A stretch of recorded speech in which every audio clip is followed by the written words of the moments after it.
I am back. Welcome to my channel. तो चलिए हम आज का पार्ट शुरू करते हैं। लास्ट पार्ट में हमने देखा था कि विंग ने वांग जी को प्रमोशन पार्टी में इनवाइट किया था, पर वांग जी ने विंग को मना किया था।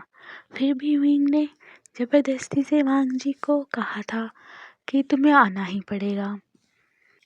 तो आज वही संडे की नाइट थी। आज फिर विंग सभी दोस्तों के साथ अपने बार में गया हुआ था। विंग ने सभी दोस्तों के साथ फुल मस्ती की। ऐसे ही विंग ने वैसे तो ज़्यादा ड्रिंक नहीं की थी, फिर भी विंग बहुत ज़्यादा मस्ती कर रहा था अपने दोस्तों के साथ। विंग के बहुत से दोस्तों ने ड्रिंक की थी, जिस वजह से वे अब नशे में हो रहे थे। विंग के साथ जंगशा, न्यूसेन और भी जो उसके साथ कंपनी में काम करते थे, 2-3 दोस्त भी थे। मैं सभी तो बहुत ज़्यादा ड्रंक हो गए थे, पर जंगशा थोड़ा अभी होश में था, वो घर जा सकता था। इसीलिए विंग के जो कंपनी के दोस्त थे वो तो पहले ही टैक्सी से चले गए थे।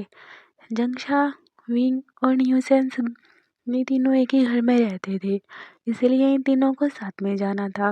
विंग और जंगशा ने न्यूसेन को पकड़ा हुआ था।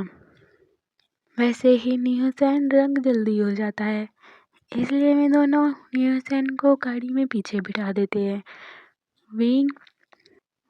विंग जो न्यूसेन को लाया था, जंगशा गाड़ी को लेकर आया था। जंगशा गाड़ी में बैठते हुए विंग से कहता है, लो तुम ही गाड़ी चलाओ, तुम ठीक से लग रहे हो। विंग फिर जंगशा की बात मान लेता है और वो गाड़ी के उस तरफ जाने लगता है। जंगशा इधर दूसरी साइड गाड़ी में बैठा हुआ था, पर जब विंग दूसरी साइड जा रहा था तो उसने एक ब्लैक कार देखी, जिसे देखकर विंग समझ गया था कि ये किसकी कार है। फिर विंग उस कार को देखकर स्माइल करता है और वो फिर जल्दी से जाकर जंगशा से कहता है, जंगशा मुझे अभी कहीं जाना है। जंगशा उससे पूछता है, लेकिन कहाँ जा रहे हो इतनी रात को? विंग कहता है, मैंने किसी और से भी प्रॉमिस किया है पार्टी के लिए, तो इसीलिए मैं उसके साथ जा रहा हूँ। जंगशा कहता है, तुम्हारी कौन सी नई गर्लफ्रेंड बन गई? विंग कहता है, बस कुछ ऐसा ही सोच लो। और वो ऐसा कहकर फिर वो उससे कहता है, तुम ही न्यूसेन को लेकर घर चले जाओ और मैं उसके साथ जा रहा हूँ। जंगशा कहता है, पर टाइम से घर पहुँच जाना। विंग इतनी देर में वहाँ से चला जाता है। जंगशा उसे देख ही नहीं पाता कि वो किस तरफ गया है, और फिर विंग जाकर जल्दी से कार का डोर को नॉक करता है। फिर इस वजह से वो कार का डोर खुल जाता है और वो फिर विंग अंदर बैठ जाता है। फिर विंग वांग जी को देखता है। वांग जी जो विंग को देख रहा था, विंग फिर वांग जी से कहता है, कैसे हो वांग जी, हम कितने समय बाद मिले। और वो ऐसा कहकर उसके थोड़ा करीब आता है, जैसे वो उससे गले मिलना चाहता है, पर फिर वांग जी थोड़ा पीछे से हट जाता है, जिस वजह से विंग फिर ऑकवर्ड सा कर होता है और वो फिर पीछे की तरफ बैठ जाता है। विंग कहता है, चलो अब चलते हैं। वांग जी कहता है, कहाँ जाना है तुम्हें? वांग जी की ऐसी आवाज़ सुनकर पहले तो विंग वांग जी की तरफ देखता है, फिर वो उसे फिर लोकेशन बता देता है। फिर विंग और वांग जी उस लोकेशन पे पहुंच जाते हैं। इस पूरे समय गाड़ी में विंग वांग जी को देख रहा था, पर वांग जी विंग से कोई भी सवाल नहीं पूछ रहा था, जिस वजह से उन दोनों के बीच कुछ भी बात नहीं हुई। फिर वे दोनों कार से नीचे उतर जाते हैं। विंग फिर जल्दी से वांग जी की तरफ जाता है और उसे फिर अपने साथ एक जगह पर लेकर आता है। विंग वांग जी का हाथ पकड़कर बस दौड़े जा रहा था। वांग जी पहले से उस हाथ को देखता है जो सा विंग ने पकड़ा हुआ था, फिर वो विंग को देखता है। बस वो फिर अपने ही कुछ ख्यालों में खो जाता है। फिर वांग जी कुछ देर बाद होश में आता है, तो वो इधर उधर देखता है। वो देखता है कि आसपास कोई भी नहीं है, बिल्कुल सुनसान सा है वहाँ पर। जिस सड़क से वो आ रहे थे वहाँ पर भी सुनसान सा ही था। और जब से उन्होंने कार से उतरा है, तब से भी वांग जी ने किसी को वहाँ बिल्कुल भी नहीं देखा। तो वांग जी इस बात से एक रिलीफ पाता है और फिर वो विंग को देखता है जो उसका हाथ पकड़कर उसे बस भगाने के लेके जा रहा था। विंग फिर वांग जी को एक पुलिया सी साइड पर लेकर आता है जहाँ पर सामने ही एक समुंदर टाइप था और वो विंग फिर वांग जी को वहाँ पर खड़ा कर देता है। वांग जी और विंग एक पुलिया सी पे खड़े थे जिसके चारों तरफ ही समुंदर का पानी दिख रहा था और अब तो बहुत ही ज़्यादा अंधेरा भी हो रहा था, तो इसीलिए उस पुलिया पर लालटेन की तरह वहाँ पर लाइट जल रही थी।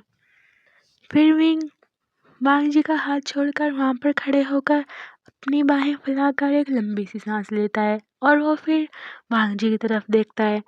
वांग जी तो बस इधर उधर देखे जा रहा था और वह समुंदर को देख रहा था। विंग फिर वांग जी से पूछता है, कैसा लगा तुम्हें यहाँ पर? वांग जी फिर विंग की तरफ देखता है और वो कहता है, काफ़ी ब्यूटीफुल है। विंग ये सुनकर मुस्कुराता है और वो फिर उसका हाथ पकड़कर और आगे पुलिया की तरफ ले जाता है जहाँ पर वो पुल स्टॉप हो रहा था और वो फिर वहाँ पर दोनों बैठ जाते हैं।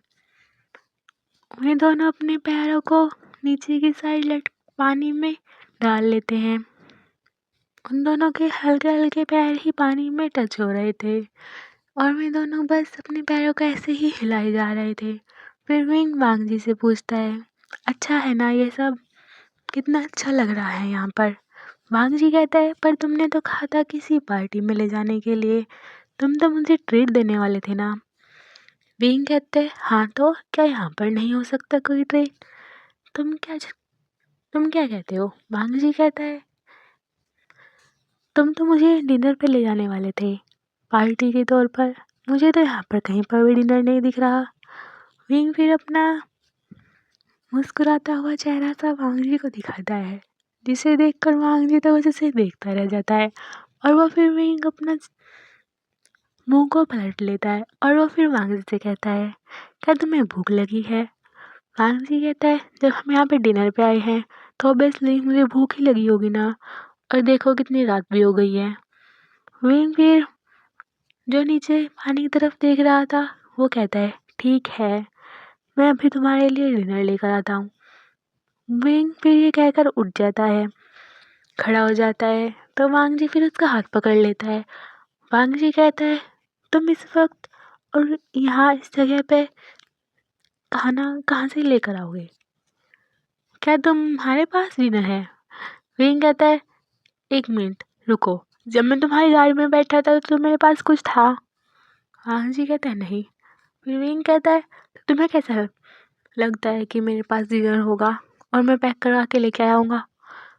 वांग जी कहता है, मुझे तो बस ऐसे ही लगा क्योंकि तुम यहाँ पर कहाँ से डिनर लेकर आओगे? विंग कहता है, मैं तुम्हें डिनर पे लेकर आया हूँ तो मैं तुम्हें डिनर ज़रूर करवाऊँगा, इसलिए तुम चुपचाप बैठे रहो और मैं तुम्हारे लिए डिनर लेकर आता हूँ। फिर वांग जी विंग का हाथ छोड़ देता है और विंग वहाँ से चला जाता है। वांग जी तो इधर पानी की तरफ देख रहा था और विंग उधर फिर सड़क के पास आ जाता है। कुछ समय बाद फिर वांग जी देखता है कि विंग कुछ पॉलीथीन वगैरह लेकर आ रहा है। विंग फिर उन पॉलीथीन को लेकर वांग जी के पास बैठ जाता है। विंग फिर बैठकर उन पॉलीथीन से प्लेट्स वगैरह निकालने लगता है।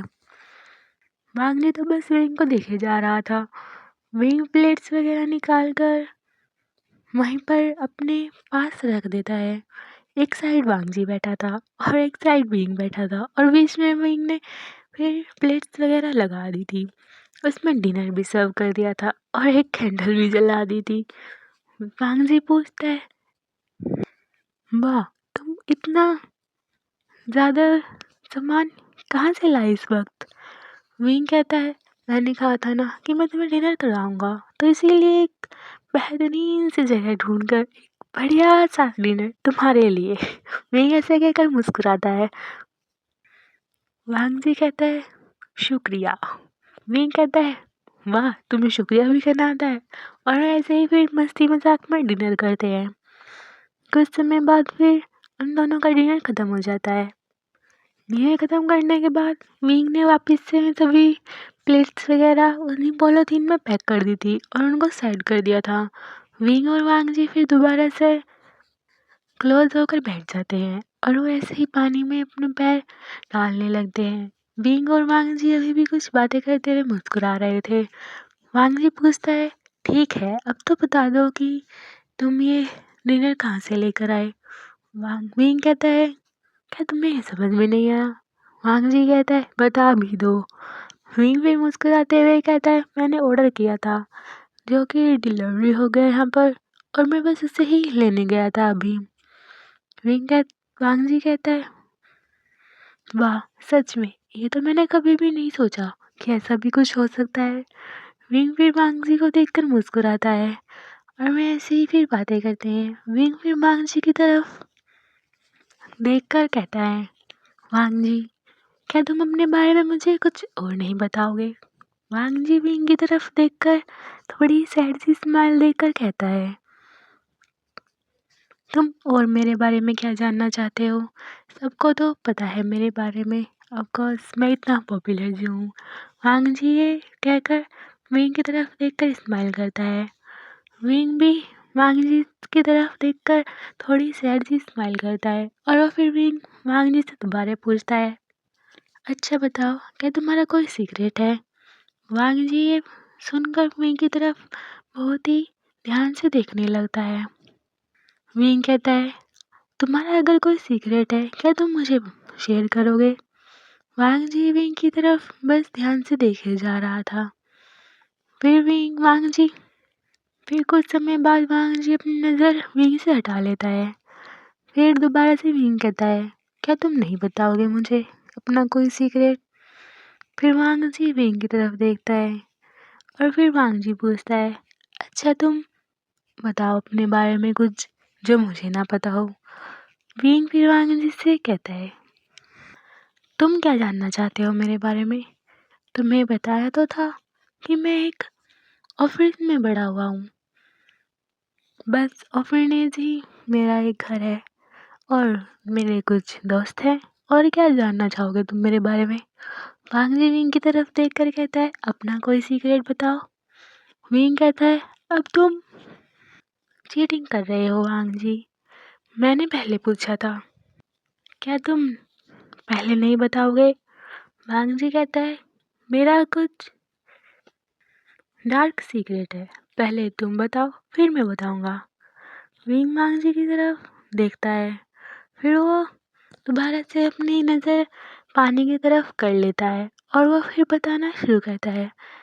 विंग कहता है, ठीक है मेरे पास वैसे तो कोई सीक्रेट नहीं है, फिर भी मैं अपनी एक स्टोरी तुम्हें बताता हूँ। वांग जी विंग को देख सकता था कि विंग कितना ज़्यादा सैड हो चुका है। विंग फिर वांग जी से बताता है, जब मैं 4.5 या 5 साल का था मैं अपने मॉम डैड के साथ बहुत ही खुश रहता था। मैं अपने मॉम डैड का बस एक ही सन था, इसलिए मेरे मॉम डैड मुझे बहुत ज़्यादा प्यार करते थे और वो हमेशा ही मुझे अपने गले से लगा के रखते थे। पता नहीं कैसे पर मुझे आज भी अपना वो बचपन जो मैं अपने मॉम डैड के साथ रहता था वो सब याद है। उनका वो अपने हाथों से खिलाना, जब मॉम मेरे पीछे भागती थी मुझे खाना खिलाने के लिए, जब डैड मुझे अपने साथ ड्राइविंग सीट पर बिठाकर ही कार चलाते थे और मेरी मॉम मेरे डैड के साथ कार में बैठती थी और हम एक लॉन्ग ड्राइव पे जाते थे। मेरे मॉम डैड मुझसे बहुत प्यार करते थे और तुम्हें पता है मैं जब भी उनसे मांगता था वो मुझे ज़रूर दिलाते थे। वैसे तो मेरे डैड भी एक साइंटिस्ट थे पर वो ज़्यादा बड़े नाम नहीं कमा पाए, वो बस किसी बड़े साइंटिस्ट के साथ ही काम करते थे, शायद वो उनका दोस्त भी था। मेरे डैड और वो बहुत अच्छे दोस्त थे। मेरे डैड उसके साथ बहुत अच्छे से काम करते थे। मुझे आज भी याद है जब वो अंकल और मेरे डैड दोनों ही हमारे घर पर बैठे हुए थे। अंकल वो हमारे घर पर डिनर पे आए हुए थे। उन्होंने मुझसे बहुत ही अच्छे से बातें भी की थी। अंकल ने मुझे बताया था कि वो भी एक साइंटिस्ट हैं। मैंने उनसे बहुत सारी बातें की थी और उनकी साइंटिस्ट के बारे में पूछा था कि ये क्या होता है और ये कैसे होते हैं। उन्होंने मुझे सब कुछ बताया था। वो सच में बहुत ही अच्छे अंकल थे। मेरे डैड और वो अंकल सच में एक बेस्ट फ्रेंड की तरह रहते थे, जैसे वो शायद बचपन के दोस्त थे। मेरे डैड हमेशा ही उनका हर एक प्रोजेक्ट में साथ देते थे और उनका मदद करते थे। मुझे पता है शायद वो काफ़ी बड़े साइंटिस्ट थे। वो मेरे डैड को जब भी किसी प्रोजेक्ट में आगे खड़े रहने के लिए कहते थे तो मेरे डैड हमेशा ही मना कर देते थे, क्योंकि ऑफ कोर्स उन्हें कोई भी अटेंशन ग्रैब करने की आदत नहीं थी। उन्हें बिल्कुल भी पसंद नहीं था। तो इसीलिए ही वे हमेशा ही उन अंकल के पीछे थे। मैं और मेरी फैमिली, बस हम अपनी फैमिली में 3 ही लोग थे। मैं और मेरे मॉम डैड। हम हमेशा ही बहुत खुश रहते थे।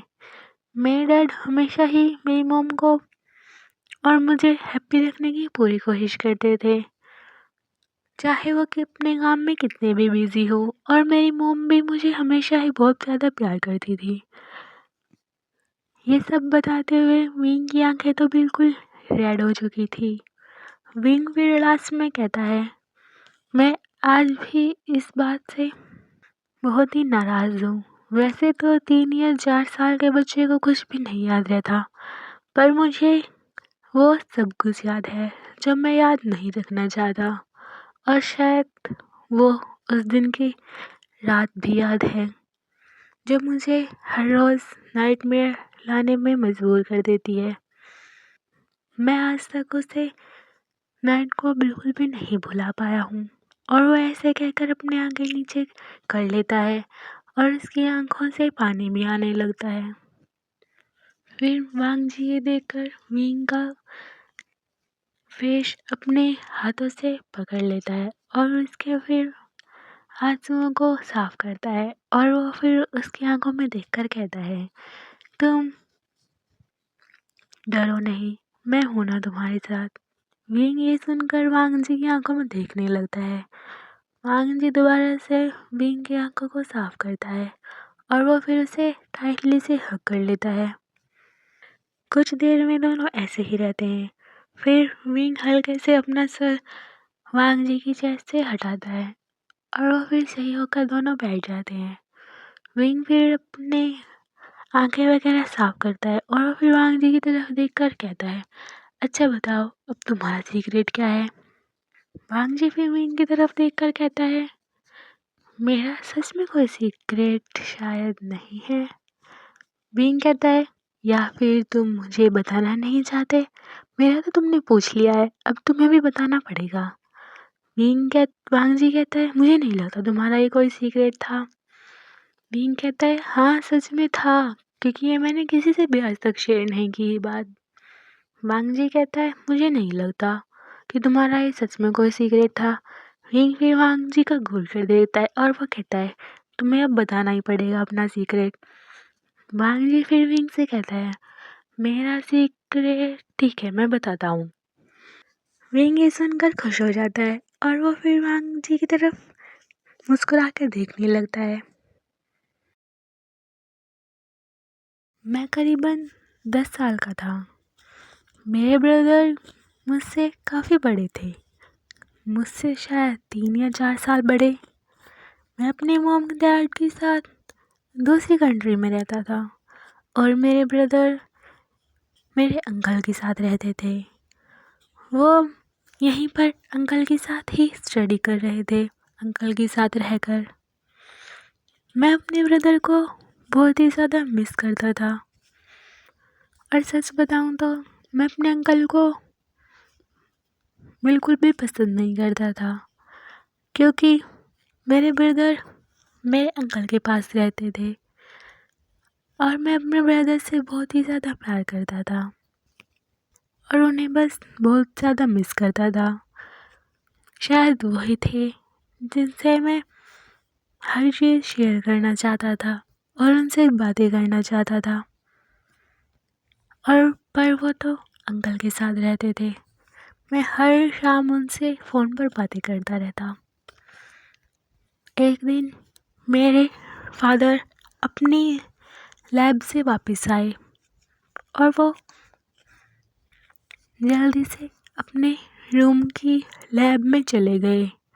मैंने ये देखा, उन्होंने मेरी मॉम से और ना ही मुझसे कुछ बातें की, और मेरी मॉम भी ये देखकर सरप्राइज थी, पर फिर भी उन्होंने कोई ज़्यादा मेरे डैड से पूछा नहीं। मेरे डैड अपनी लैब में जाकर कम से कम 2-3 दिन बाद वहाँ से बाहर आए। मेरी मॉम जब भी उनके लिए खाना लेकर जाती तो वे बाहर गेट से ही ले लेते थे। कभी वे खा लेते थे और कभी वे नहीं खा पाते थे। 3 दिनों में तो वे हमारे पास बाहर डिनर के लिए बिल्कुल भी नहीं आए थे। मैं अपनी मॉम से पूछता भी था कि फादर को क्या हुआ।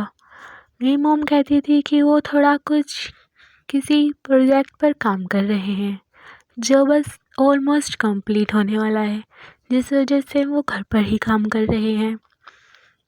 फिर मैं उनसे कुछ नहीं पूछता था, पर आखिरकार वो 3 दिनों बाद फिर बाहर आ ही गए और वो जल्दी से मेरी मॉम के गले लगकर बहुत ही ज़्यादा खुश हो रहे थे और वो कह रहे थे कि मेरा प्रोजेक्ट आखिरकार पूरा हो ही गया। और वो मेरी मॉम को एक बॉक्स भी दिखाते हैं जिसमें उनका कोई प्रोजेक्ट था। मेरी मॉम ये देखकर बहुत ज़्यादा खुश हो जाती है और वे दोनों ऐसे ही गले मिलकर बहुत खुश हो रहे थे। फिर मेरे डैड मेरे पास आकर मुझसे कहते हैं, वांग जी आखिरकार मेरा प्रोजेक्ट पूरा हो गया है, तो बताओ क्या तुम अब अपने ब्रदर से मिलने मेरे साथ चलोगे। माँ, मैं भी ये सुनकर बहुत खुश हो जाता हूँ और फिर वो जल्दी से अपने फादर को गले लगा कर कहता हूँ, क्या सच में डैड आप मुझे ब्रदर से मिलाने के लिए लेकर जाओगे।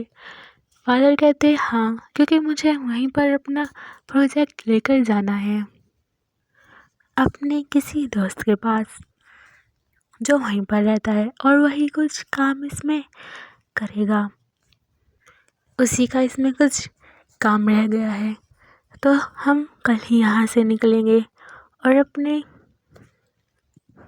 घर जाएंगे और तुम अपने ब्रदर से वहाँ पर मिल सकते हो। ये सुनकर मैं बहुत ज़्यादा खुश था। उससे अगले दिन ही हम अपनी कार लेकर अपने अंकल के घर की तरफ निकल गए। वांग जी भी अपनी ये स्टोरी सुनाते हुए बहुत ज़्यादा सैड हो रहा था। विंग भी ये सब नोटिस कर पा रहा था। फिर वांग जी बताता है, हम उस दिन निकल तो गए पर शायद हम वहाँ तक नहीं पहुँच पाए। रास्ते में ही किसी वजह से हमारी कार का एक्सीडेंट हो गया था और मेरे मॉम डैड की उस कार में डेथ हो गई थी, पर अफसोस उस वक्त मैं बच गया था, जिसका मुझे अभी भी रिग्रेट है। वांग जी ये सब अपनी आंखें नीचे कर कर कह रहा था। विंग भी वांग जी के पास आकर उसे गले से लगा लेता है और उससे कहता है, कोई बात नहीं वांग जी, सब ठीक हो जाएगा, मैं हूं ना तुम्हारे पास। वो दोनों फिर ऐसे ही टाइटली हग कर लेते हैं।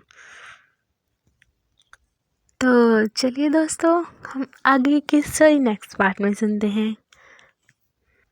अगर आपको ये पार्ट अच्छा लगा हो तो प्लीज़ लाइक करना, और अगर मेरी स्टोरी अच्छी लग रही हो तो प्लीज़ शेयर कर देना, और जो भी मेरे चैनल पर नए हैं तो प्लीज़ सब्सक्राइब कर देना। ओके बाय दोस्तों, और प्लीज़ मुझे माफ़ कर देना इतनी लेट से वीडियो डालने के लिए।